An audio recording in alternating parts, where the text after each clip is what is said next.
Dengar-dengar lagi bikin masjid ya? Sebelum bikin masjid. Dari dulu nggak percaya kan kalau model tuh harus good looking atau apa gitu kan. Gue dulu percaya bahwa model tuh asal ada karakternya gitu. Itu benar-benar ngarang aja gitu. Kadang-kadang kita cuma lihat sekelebat di sebuah film gitu. Kayak gue suka film apa, taunya ada yang mengedein gitu kayak anjing keren banget nih orang pakai baju ini. Oh gue bisa bayar tuh pengalaman, nggak bisa lu beli. Itu mah harus lu alami dan belum tentu lu bisa alami, takut lu mati. Episode ini disponsori oleh Stuff Like This.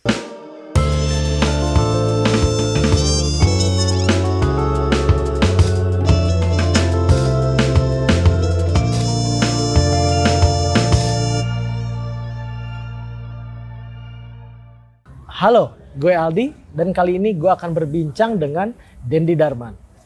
Dendi adalah salah satu pionir di industri fashion lokal.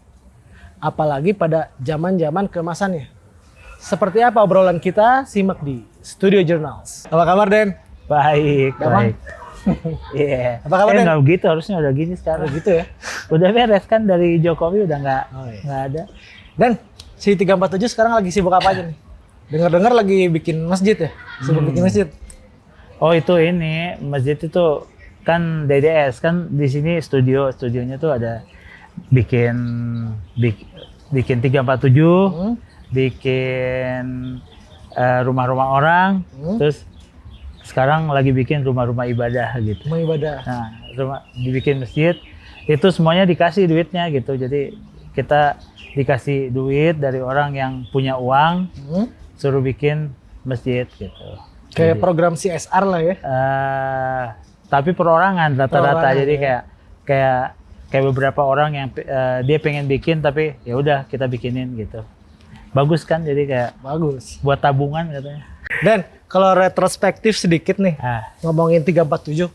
Zaman dulu tuh gue sering lihat di majalah Ripple kan banyak iklannya ya, print ads-nya. Ada yang satu foto yang paling unik tuh, lu ngefoto orang yang random ngelewat di jalan, inget gak? Orang jadi dia pakai windbreaker gitu. Oh iya. Itu bisa ceritain gak sih konsepnya gimana? Lu nemu orang langsung difoto atau gimana? Yang orang di pinggir jalan terus jadi modelnya gitu kan? Iya kan, yang orang gila gitu ya.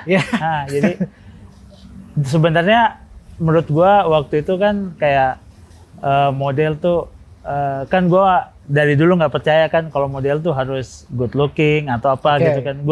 Gua dulu percaya bahwa model tuh asal ada karakternya gitu. Jadi kayak waktu itu gue pas lihat dia, wah ini orang karakter banget, tapi itu bener-bener orang gila yang susah.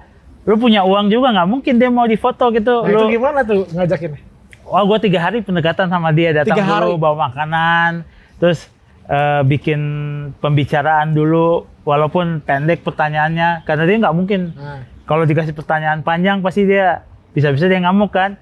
Kasih dulu sinyal-sinyal kecil, akhirnya dia bisa kayak dia mulai kayak kasih sinyal balik ke gua. Kan orang kayak gitu kan pikirannya kalau orang gila kan bisa aja dia langsung meludahin lo gitu, kalau dia kayak tiba-tiba nusuk gitu.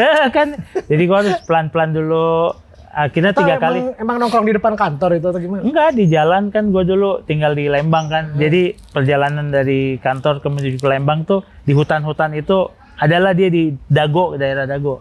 Dia suka di balik-balik hutan gitu. Terus balik hutan, dia samperin, terus akhirnya dia mau difoto, tapi gue belum sampai tahap kayak bagaimana ya teknis fotonya, karena kan dia nggak bisa komunikasi lancar sama dia gitu. Akhirnya gue bikin desain bagaimana caranya foto itu kan gue cuma butuh setengah dari badannya dia. Akhirnya baju itu tadinya panjang tangannya, gue potong dulu pendek supaya masuknya gampang gitu. Jadi itu fotonya prosesnya agak lumayan gila sih, kayak negatin dulu dia, terus gue tahu karakternya dia, terus gue tahu dia nggak bisa dikasih 5 pertanyaan atau 5 perintah gitu. Pasti dia keburu bete gitu kan. Akhirnya dia cuma bisa lu kasih paket, waktunya cuma 5 menit, lu foto, udah. Abis itu dia pasti udah jadi aneh lagi gitu.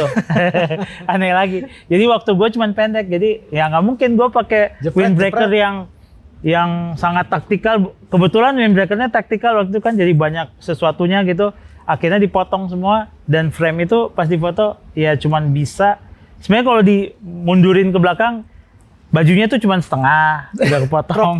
Crop top, udah crop top, ini udah gini. Jadi gue cuman ambil frame bagian kepalanya sampai sini doang. Tapi itu kan lumayan, wah ini dapat Iya, dari mana nih?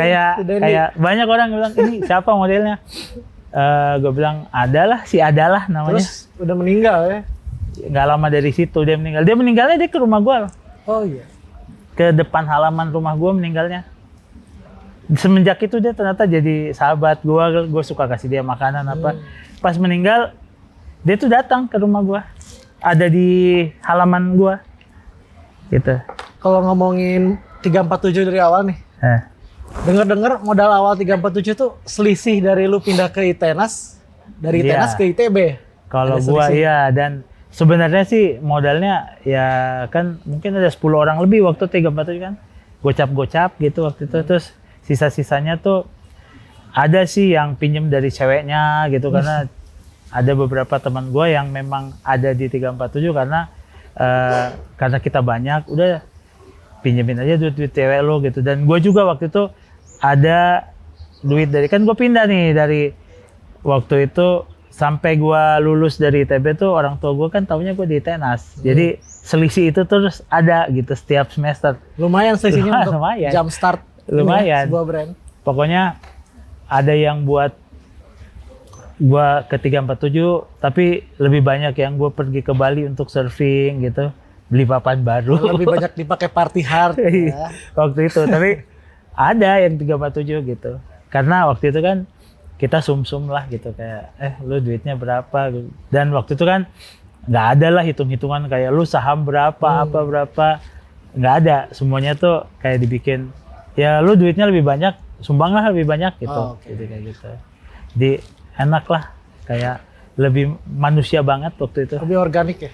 Iya. Kayak manusia, jadi kayak apa adanya semua gitu, kayak oh dia punya ini, gue punya ini, dia nggak punya ini, gue nggak punya ini gitu, semuanya combine. Adaptasi aja gitu. Itu kan 347 bermula dari rumahnya Ajo ya, ex Cherry Bombshell, Bupen di Dago nomor 347. Itu kan setongkrongan tuh ada skaters, ada pemain band, ada seniman, surfer. Itu gimana dari tongkrongan bisa kita bikin brand yuk, itu gimana sih awalnya? Siapa sih yang ngomong gitu? Ingat gua sih waktu lagi ada di Batu Karas, gua sama Lucky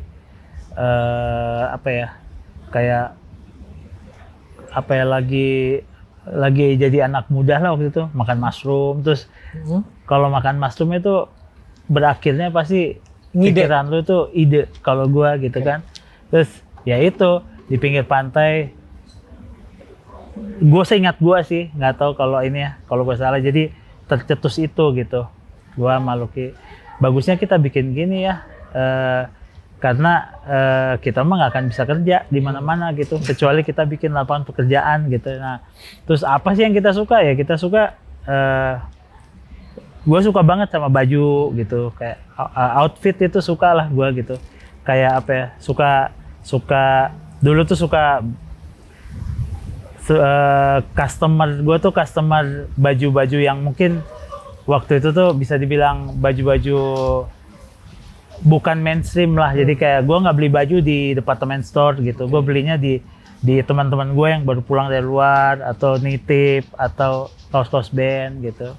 Nah kan grafisnya semua menurut gue waktu itu kayak pas lah sama represent lah sama gue gitu. Nah akhirnya ya kita itu tadi, karena ya kenapa kita nggak bikin sendiri aja gitu yang apa yang kita mau gitu. Jadi kayak akhirnya sejak saat itu kita udah nggak pernah lagi konsum barang-barang produce. Jadi kita produce, jadi kita tiap hari pakai baju apa kita desain gitu. Terus desainnya pun sesuai dengan kita kan bikin sendiri kan, jadi kayak lo nggak bisa bikin sablonannya mau-maunya gitu berapa warna. Ya udah seadanya aja, makanya Uncle sampai sekarang itu kayak semuanya tuh kayak apa ya, bisa gue bilang tuh efektif gitu desainnya, kayak cuman satu warna, paling banyak 3 warna, dia tuh udah membentuk satu komposisi gitu.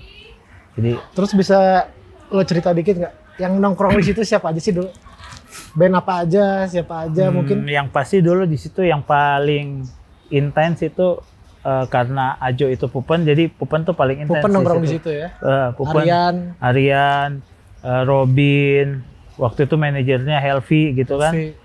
Paling intens lah, gue lihat mereka paling serius dalam berband gitu. Terus tiba-tiba muncul Ajo bikin band Cherry Bombshell gitu, band-band suges di zamannya gitu kan. Ada Sandra juga. Ada Sandra, terus gue bawa Sandra itu teman kuliah gue, terus gue ajak main ke situ, akhirnya berkumpul. Sebenarnya networkingnya tuh semua di situ gitu. Jadi kayak ini teman-teman lo ya. Nah, terus akhirnya mereka ngobrol-ngobrol, jadi satu band gitu. Begitu pula juga mungkin kayak Sandra dulu di kampusnya nggak ada teman-temannya yang sepaham sama dia. Nah di rumah itulah ketemu orang-orang yang satu interest gitu. Skater juga banyak ya, siapa aja tuh di situ? Yang pasti Mas Luk, Mas Kom juga suka ke sana. Terus siapa ya? Aji terus akhirnya muncullah Follow Fat juga di situ. Follow Fat semua di situ. Jadi Aji akhirnya bikin No Label, Mas Kom bikin Oval gitu. Jadi akhirnya Helvi bikin Airplane gitu. Kos-kosan nih itu. Kos-kosan yang nggak ada orangnya gitu. karena itu tuh punya ibunya Ajo, Bu Ana namanya. Ya dia sampai sekarang jadi ibu gua lah, ibu angkat gua gitu. Kayak di zaman itu kita dikasih fasilitas, gue dikasih makan tiap hari sama Bu Ana. Terus waktu itu ya kayak lebih pilih mendingan gue beli apa dibanding gue jajan makanan yang enak gitu. Jadi kayak gue lebih irritated ke makan. Akhirnya kita dikasih terus gitu. Terus apa lagi? Banyak lah waktu itu. Terus akhirnya rumah itu kita jadiin kayak semacam mungkin studio ya kalau zaman sekarang ya. Jadi kayak proses kreatif kita di situ. Terus kita bikin panggung. Anak-anak SMA mau bikin, zaman dulu tuh apa sih namanya kalau SMA pensi, tuh bazar. Nah kita yang bikin desain panggungnya situ, bikin ininya SMA SMA 20 waktu itu kalau nggak salah. Jadi bukunya apanya kita yang buat gitu. Kayak gitu gue gitulah. denger lu juga pernah bawa pegawai-pegawai 347 nonton Kraftwerk ya di Singapura. Pernah. Jadi ya itu tadi waktu kalau di kantor kan suka ada outing gitu kan. Outingnya kita mah dulu pernah nonton Kraftwerk semuanya gitu. Waspang. Jadi yang nggak ngerti juga lu nonton aja. Ini bagus.